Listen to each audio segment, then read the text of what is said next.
Mister Guterres তিনি পর্তুগালের প্রধানমন্ত্রী ছিলেন। আমাদের মাননীয় উপদেষ্টা তো প্রধানমন্ত্রী মর্যাদায় এখন সরকার প্রধান হিসেবে দায়িত্ব পালন করছেন।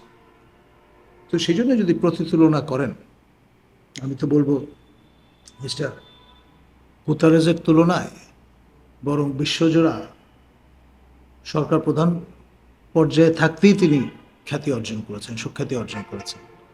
ফলে সামনে যখন এই পদটি খালি হবে, বাই দেন আমার ধারণা তার এই যে দায়িত্বটি সেটিও তিনি সফলভাবে সম্পন্ন করে গ্রেসফুলি এক্সিট নিতে পারবেন। আমরা লেজিটিমেটলি আশা করতে পারি ভবিষ্যতে তিনি হয়তো আমাদের গৌরবান্বিত করবেন।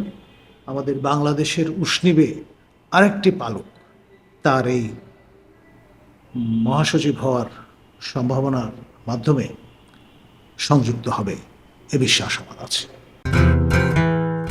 ডক্টর ইউনূসের শাসনকাল কেমন দেখছেন? দেখুন, ব্যক্তি জীবনে একজন মানুষ যেমন দোষে গুণে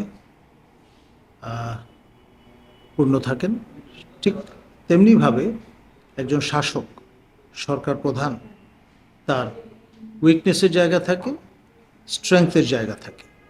এটা আমাদের ভুলে গেলে চলবে না। এখন তিনি আমাদের একমাত্র নোবেল লরেট, যিনি সান অফ দ্য সয়েল।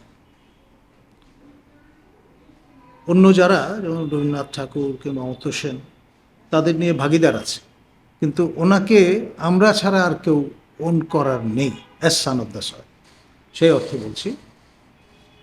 এবং তিনি হচ্ছেন ওয়ান অ্যান্ড অনলি। আর বাংলাদেশকে তিনি সম্মানিত করেছেন, পরিচিত করেছেন, এবং তিনি আমাদেরকে অসীম উচ্চতায় আসীন করেছেন। তো সকল বিবেচনায় আপনি তাকে আইকনিক ক্যারেক্টার বলতে পারেন।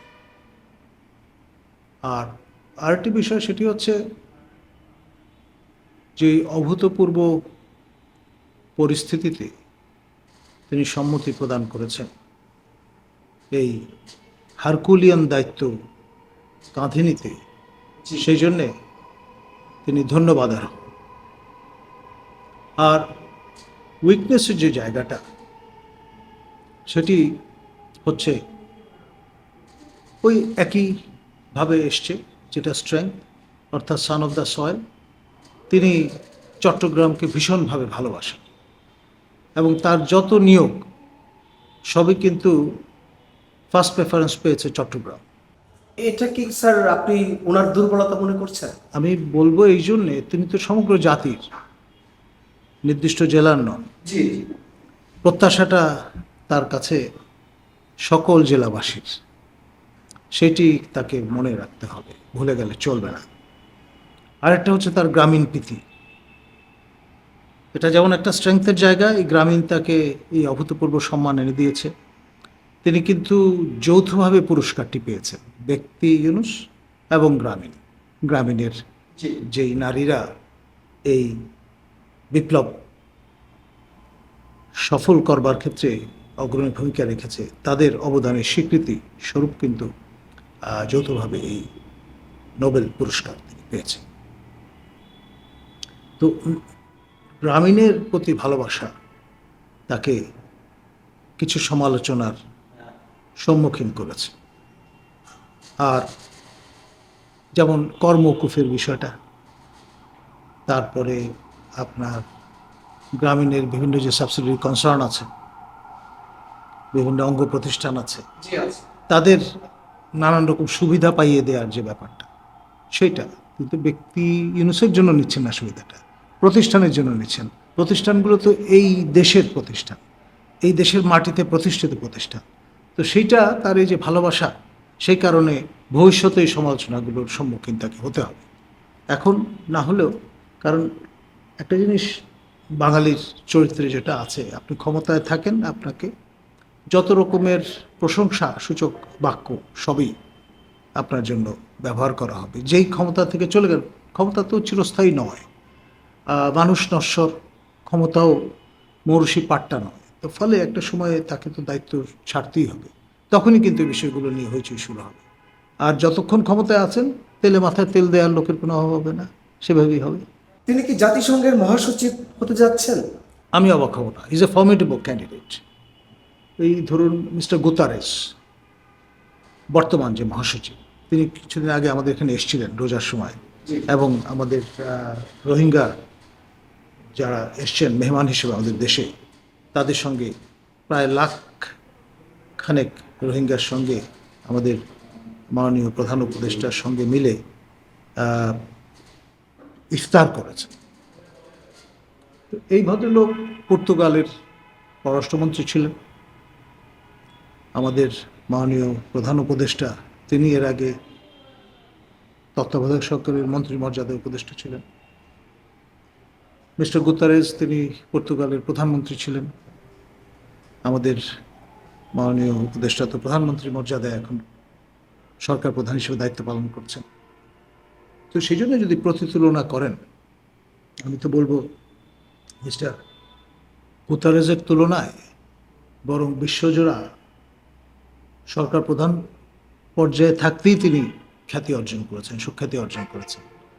ফলে সামনে যখন এই পদটি খালি হবে, বাই দেন আমার ধারণা তার এই যে দায়িত্বটি, সেটিও তিনি সফলভাবে সম্পন্ন করে গ্রেসফুলি এক্সিট নিতে পারবেন। এবং তখন আপনার এরকম একজন ফর্মেটেবল ক্যান্ডিডেট নাও পাওয়া যেতে পারে। আমাদের প্রতিবেশী রাষ্ট্র বার্মা, এখন মিয়ানমার নামে পরিচিত, সেখানে মিস্টার উথান্ট একসময় মহাসচিব ছিলেন। সুতরাং আমরা লেজিটিমেটলি আশা করতে পারি ভবিষ্যতে তিনি হয়তো আমাদের গৌরবান্বিত করবেন। আমাদের বাংলাদেশের উষ্ণীবে আরেকটি পালক তার এই মহাসচিব হওয়ার সম্ভাবনার মাধ্যমে সংযুক্ত হবে, এ বিশ্বাস আমার আছে। ভারত ডক্টর ইউনূসকে টার্গেট করল। শোনা যাচ্ছে কেবলমাত্র পশ্চিমা বিশ্বের কারণেই তাকে কাবু করা যাচ্ছে না। এ তথ্য কি সঠিক? দেখুন, আমি বলবো এটা অতি সরলীকর। তিনি প্রধান উপদেষ্টা হিসেবে দায়িত্ব গ্রহণের আগে ভারত সফর করেছেন আমন্ত্রিত হয়ে। জি, তাকে আসামের একটি বিশ্ববিদ্যালয়ে সম্মানিত করেছে। তিনি ভারতের রাজধানীতে গিয়েছেন এবং বিমস্টেকের যে বৈঠকের ফাঁকে ভারতের মাননীয় প্রধানমন্ত্রী নরেন্দ্র মোদী মহোদয়ের সঙ্গে বৈঠকে মিলিত হয়েছে। আর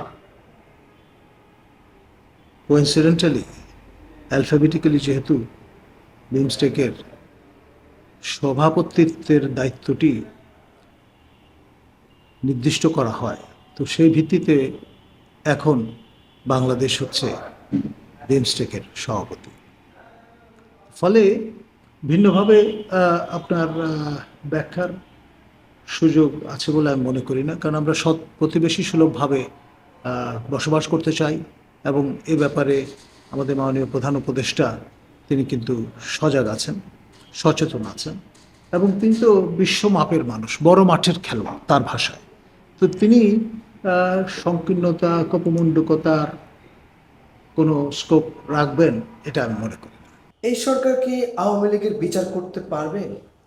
দেখুন, আওয়ামী লীগের বিচার তো নয়, এটি একটি রাজনৈতিক দল, প্রতিষ্ঠান, ব্যক্তি যারা অন্যায় করেছেন, আইন নিজের হাতে তুলে নিয়েছেন, দীপুমণির মতো আপনার লুণ্ঠনের এই প্রক্রিয়ায় শরিক হয়েছেন, তাদের অবশ্যই কড়ায় গণ্ডায় বুঝিয়ে দিতে হবে জনগণের এই যে অর্থ তারা আত্মসাৎ করেছেন,